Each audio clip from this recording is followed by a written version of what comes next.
സമ്പത്ത് സർക്കാരിന് ഉണ്ടാവേണ്ടതല്ലേ അത്? കാരണം ഹൈക്കോടതിയിൽ നമ്മളൊരു പ്രധാനപ്പെട്ട കേസാണ് ഫൈറ്റ് ചെയ്യുന്നത്. അത് കേന്ദ്രത്തെയാണ് ഒരു വശത്ത് നിർത്തിയിരിക്കുന്നത്. കേന്ദ്രം സഹായം നൽകുന്നില്ല എന്ന കാര്യത്തിൽ ഒരു തർക്കവുമില്ല.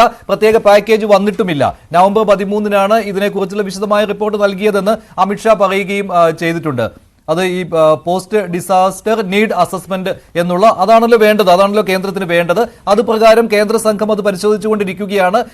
സംസ്ഥാനത്തുള്ള സഹായം നൽകുമെന്ന് അമിത്ഷാ പറഞ്ഞു കഴിഞ്ഞ ദിവസം. പ്രിയങ്ക ഗാന്ധിയെ അറിയിച്ചു, എംപിമാരുടെ സംഘത്തെ അറിയിച്ചു. പക്ഷേ ഇവിടെ ഉയരുന്ന ചോദ്യം ഈ സംസ്ഥാന ദുരന്ത നിവാരണ ഫണ്ടും അതുപോലെ തന്നെ CMDRF-ഉം ഇത് ഏത് രീതിയിൽ വിനിയോഗിക്കാൻ ഉദ്ദേശിക്കുന്നു? അത് മാത്രമല്ല, ഈ സംസ്ഥാന ദുരന്ത നിവാരണ ഫണ്ടിൽ എത്ര തുകയുണ്ട് എന്നുള്ള കാര്യം പോലും ഇന്ന് ഹൈക്കോടതിയിൽ ബോധിപ്പിക്കാൻ ഫിനാൻസ് ഓഫീസർ കഴിഞ്ഞില്ല. ദുരന്ത നിവാരണ അതോറിറ്റിയുടെ ഫിനാൻസ് ഓഫീസർ കഴിഞ്ഞില്ല എന്ന് പറയുമ്പോൾ എത്ര ലാഘവത്തോടെയാണ് കേരളം ഇത് കൈകാര്യം ചെയ്യുന്നത്? ശ്രീ സമ്പത്ത്, ഇത് മോശം ഇമേജ് കോടതിയിൽ ഉണ്ടാക്കുവാനല്ലേ സഹായിക്കുകയുള്ളൂ? ഇതുവരെ കോടതിയുടെ ചോദ്യങ്ങൾ മിക്കവാറും സംസ്ഥാന സർക്കാരിന് അനുകൂലമായിരുന്നു. ഇന്നാണ് മറിച്ചു വന്നത്. കേരളത്തിലെ ബഹുമാനപ്പെട്ട ഹൈക്കോടതി ഈ വിഷയത്തിൽ ചോദിച്ചിട്ടുള്ളത് 5 ചോദ്യങ്ങളാണ്. അതിൽ ഒന്നാമത്തെ ചോദ്യം എന്നുള്ളത് 2024 ആണ്ട് ജൂലൈ മാസം 29-ാം തീയതി SDRF-ൽ എത്ര തുകയാണ് നീക്കിയിരിപ്പുള്ളത് എന്നുള്ളതാണ്. SDRF-ൽ എത്ര തുക നീക്കിയിരിപ്പുണ്ട് എന്നുള്ളതിനെ സംബന്ധിച്ചുള്ളതിൽ മഞ്ജുഷ മനസ്സിലാക്കാനുള്ളൊരു കാര്യം, ഇപ്പോൾ ഞാൻ മനസ്സിലാക്കുന്നത് 12-ാം തീയതി അല്ലേ അടുത്ത കേസ് വെച്ചിരിക്കുന്നത്? 12-ാം തീയതിയിലേക്ക് കേസ് പോസ്റ്റ് ചെയ്തിട്ടുണ്ട്. 12-ാം തീയതി തന്നെ ഗവൺമെൻറ് ഇക്കാര്യത്തെ സംബന്ധിച്ചുള്ളത് കൃത്യമായി അത് ബഹുമാനപ്പെട്ട ഹൈക്കോടതിയിൽ ഇതെല്ലാം ഇതിൻ്റെതായ സ്റ്റേറ്റ്മെൻറ്റ് നൽകുക തന്നെ ചെയ്യും. ഫിനാൻസ് ഓഫീസറെ ഇന്ന് വിളിപ്പിച്ചു, പറഞ്ഞത് ഇത്തരം കാര്യം. അത് കോടതി ആ കാര്യത്തിൽ സോമോട്ടോ എടുക്കുന്ന കാര്യങ്ങളും അതിൽ കാട്ടുന്നതായിട്ടുള്ള ഗൗരവവും എല്ലാം ഞാൻ പൊതുപ്രവർത്തകൻ എന്നുള്ള നിലയിലും അഭിഭാഷകൻ എന്നുള്ള നിലയിലും ഞാൻ അക്കാര്യത്തിൽ ആ ഒരു ഗൗരവത്തെ ഞാൻ ആദരവോടെ കാണുകയാണ്. നമ്മുടെ കോടതി ജുഡീഷ്യറി അത്തരം കാര്യത്തിൽ ചെയ്യുന്നത്. ഇവിടെ ഈ ഫൈനാൻസ് കമ്മീഷൻ്റെ ശുപാർശ അനുസരിച്ചാണ് NDRF-ൽ നിന്ന് SDRF-ലേക്ക് പണം വരുന്നത്. നമ്മുടെ പ്രേക്ഷകർ മനസ്സിലാക്കാനുള്ള ഒരു കാര്യം, SDRF എന്നുള്ളത് ഇത് ഇന്ത്യ ഗവൺമെൻറ്റിൻ്റെ ഔദാര്യമല്ല.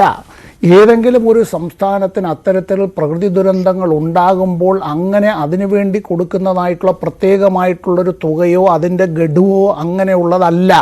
അത് ധനകാര്യ കമ്മീഷൻ, ഇന്ത്യയുടെ ഫിനാൻസ് കമ്മീഷൻ ഭരണഘടനാപരമായ അവകാശം, ആ അധികാരം ഉപയോഗിച്ചുകൊണ്ട് ഇന്ത്യയിലെ 28 സംസ്ഥാനങ്ങൾക്കും കേന്ദ്രഭരണ പ്രദേശങ്ങൾക്കുമായി അങ്ങനെ നൽകുന്നതാണ്. അതെല്ലാ സംസ്ഥാനങ്ങൾക്കും അങ്ങനെ നൽകുന്നത്. എന്നാൽ അപ്രതീക്ഷിതമായി ഇപ്പോൾ വയനാടിൻ്റെ കാര്യത്തിൽ ഉണ്ടായിട്ടുള്ളതുപോലെ, അപ്പുറത്ത് തമിഴ്നാട്ടിൽ ഇപ്പോൾ ചുഴലിക്കാറ്റിൽ ഉണ്ടായിട്ടുള്ളതുപോലെ തന്നെ അതുപോലെ സിക്കിമിലും ഇവിടെ ഈ ജോഷിമഠിൽ നേരത്തെ അവിടെ ഉണ്ടായതുപോലെ, നമ്മുടെ ഹിമാചൽ പ്രദേശിലൊക്കെ ഉണ്ടായതുപോലെ, ഉത്തരാഖണ്ഡിൽ ഉണ്ടായതുപോലെ അങ്ങനെ ഉണ്ടാകുന്നതായിട്ടുള്ള കാര്യം, മുമ്പ് കച്ചിൽ ഗുജറാത്തിൽ ഉണ്ടായിട്ടുള്ള ദുരന്തം പോലെ ഇങ്ങനെ വരുന്ന സമയങ്ങളിലാണ് നമ്മൾ ഈ ഇന്ത്യ ഗവൺമെൻറ്റിൽ നിന്ന് ഇതൊരു പ്രത്യേക പാക്കേജായി അത്തരം ദേശീയ ദുരന്തമായി പ്രഖ്യാപിക്കുകയോ ഈ കാര്യത്തിൽ അതിതീവ്ര ദുരന്തമായി L3-യിലേക്ക് പ്രഖ്യാപിച്ചുകൊണ്ട് അത്തരം കാര്യങ്ങളിലേക്ക് അഭ്യർത്ഥന നടത്തുന്നത്.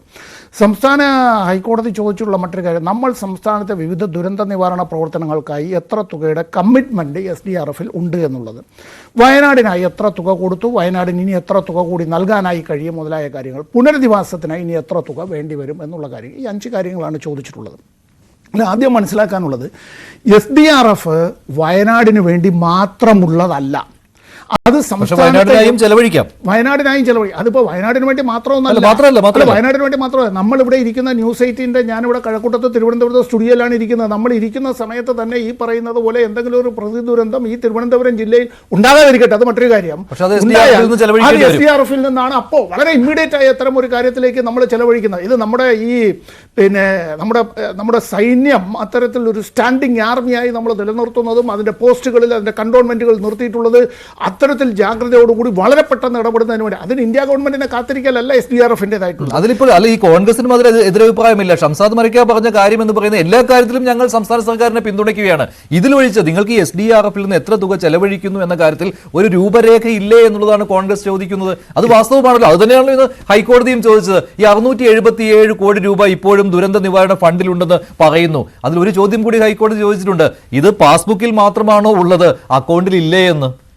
അല്ല, അത് കോടതിയിൽ ഇപ്പോൾ 12-ാം തീയതി ഇതിനെ സംബന്ധിച്ച് പറയുമല്ലോ. ഇവിടെ പ്രത്യേകിച്ച് ഈ ഒരു കാര്യത്തിൽ നമ്മളെ സംബന്ധിച്ച് എന്താണ്, ഇവിടെ ഒരു റെസ്ക്യൂ ആദ്യം നടത്തിയാൽ റിലീഫ് അടുത്ത് തുടർന്ന് വരേണ്ടത്, അതുമായി ബന്ധപ്പെട്ടുള്ള റീഹാബിലിറ്റേഷൻ, അതിലാണ് റീകൺസ്ട്രക്ഷനും മറ്റു കാര്യങ്ങളുമെല്ലാം വരുന്നത്. ഇതിങ്ങനൊരു തുടർ പ്രക്രിയയാണ്.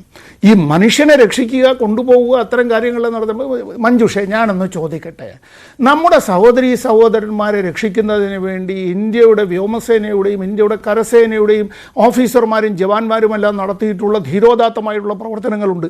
അതിന് ഇന്ത്യ ഗവൺമെൻറ് ഈ കൊച്ചു കേരള സംസ്ഥാനത്തിൻ്റെ SDRF-ൽ നിന്ന് പണം ചോദിക്കുകയാണ്.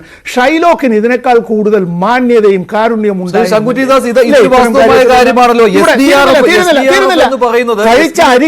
കഴിച്ച നെല്ലരിക്ക് അവിടെ ഈ പറയുന്ന അത്തരത്തിൽ എല്ലാം നഷ്ടപ്പെട്ട, ഞാൻ ആര് എന്ന് പോലും അറിഞ്ഞുകൂടാത്ത നിലയിലേക്കും ഇന്ന് 3 മക്കൾ നഷ്ടപ്പെട്ടു പോയ രക്ഷകർത്താക്കൾ അവർ ആ കുട്ടികളുടെ കുഴിമാടത്തിൽ ഈ അവരുടെ സ്മരണയ്ക്ക് ചോക്ലേറ്റുകൾ കൊണ്ടുവന്ന് വെച്ചത്. ഇത്തരം മനുഷ്യത്വം എന്നുള്ളത് മനുഷ്യത്വപരമായ ഒരു സമീപനം സ്വീകരിക്കുന്നില്ല കേന്ദ്ര സർക്കാർ കൊണ്ട് കാണുന്ന നിലയിലേക്കൊക്കെ വന്നാൽ ഇത്തരത്തിൽ BJP-യുടെ അത്തരത്തിൽ നേതാക്കൾ പറഞ്ഞാൽ, അത് ആര് പറഞ്ഞിരുന്നാലും ജീവിക്കുന്ന ശവങ്ങളെപ്പോലെ മാറുന്നുവെങ്കിൽ അവരോട് കഷ്ടമെന്നല്ലാതെ മറ്റൊന്നും പറയാൻ. കേരളം ഇന്ത്യയിലെ ഒരു സംസ്ഥാനമാണ്. പ്രത്യേക പാക്കേജ് ഇതുവരെ തന്നിട്ടില്ല.